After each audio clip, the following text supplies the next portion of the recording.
Honestly, I think it's about time I ended up posting here. I found myself browsing Reddit No Sleep and Reddit Creepypastas a lot. The detailed and captivating stories are so oddly profound and thought provoking. Some of them are silly and short, but others have the magic touch that allows them to linger in the subconscious of Reddit users. Sometimes they're even lucky enough to spread to 4chan. As for what they do to me, well, that's pretty easy. They tend to fill me with the sensation of fear and, dare I say, normality. They remind me that I am human, that I'm like you, that I feel fear. But I'm not like you. I was born a bit different than most babies. In the crisp, cool air of September 1992, I became one of the most famous babies to be born with a transparent body part. There were many reasons this brought my name to light. I was a healthy 8-pound baby girl. I was carried to term. I was not showing any signs of my defect on previous ultrasounds. Needless to say, I was a VIP at the NICU for a few days. But one thing in particular stuck out to everyone who heard my birth story. The transparent body parts were my eyelids. My eyelids were extremely thin, to the point that they resembled a cell membrane. Whenever I closed my eyes, everyone could still see each iris, and when I slept, they could still see my eyes roll back to the sides. They still worked and functioned like regular eyelids did, and a vision test later in life omitted any visual impairments caused by them. But they were just so odd. They didn't cause any problems for me personally. Until I started school, I earned, or rather was cursed, with the nickname Snake Eyes by a few pesky elementary school bullies. I didn't really let it get to me. It actually kind of stuck and I adopted the name. Looking back at it, the better option might have been to let it seem like it bothered me, because once I reached 6th grade and they figured out I liked the name, they resorted to torture and violence. Quit looking like me like that or I'll slice your eyelids completely off. That was the common one. The threats never stopped, and some of them started turning into promises. People started taking pictures of me and putting them everywhere on Facebook. They started to hold me down and force me to eat dead rats and mice. But that made me pretty sick at times. That was the only incident in which something was done, and even with the friends of my parents made to sue the school for not intervening, the bullying continued.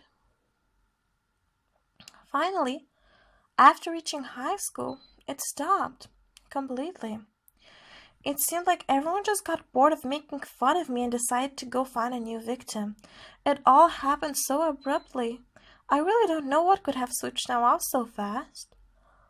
Well, no, that's wrong. I can think of one thing. My mom had died over the summer break of sophomore year.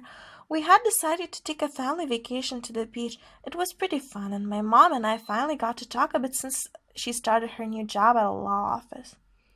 She had a little too much to drink and wanted to go for a swim.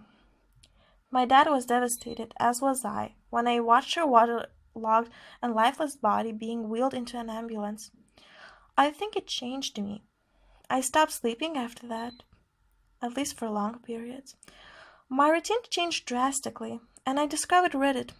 It kept me entertained during the sleepless nights, and it kept my irritability down significantly. I even made some friends on here that I wouldn't dream of trading. But I digress. One of these days, without Reddit or sleep, I would be incredibly groggy and snappy. I started falling behind in my classes. I even attempted suicide once by hanging myself from the closet clothing rack. But my dad saved me from that. He told me he wasn't going to lose both me and my mother. I went on medication for anxiety and depression, and I got a little more calm, but sleepless nights continued. One of these days, some kid decided it would be funny to pick on me and about my mom. About time, she crowed. I couldn't last 5 minutes staring at your ugly face. It was all a blur after that. I remember blood, curses, and screaming. All but one of them came from me. The kid ended up in the ER with a broken nose, jaw, collarbone, as well as a split lip. I ended up getting suspended. and I had to retake a few classes before I could graduate. I did eventually get an apology from him, and we actually became good friends. I questioned his sanity at that point, but I was elevated to finally find a friend outside of the computer screen. His name was Derek. He was a junior who transferred not too long ago and just caught up in all the bullying. After high school graduation, I ended up dating him, then marrying him. It was actually a very happy marriage. That is, until he admitted he was seeing someone else and only went through everything because he was scared of what I would do to him if he refused. It slowly began to settle in. Even though Derek and I made up, the entire rest of the school tried to steer clear of me. Even after high school, people who remembered Derek's face mashed to a pulp by my fists tried to avoid me. They wanted nothing to do with me. Derek wanted nothing to do with me. I wanted nothing to do with me.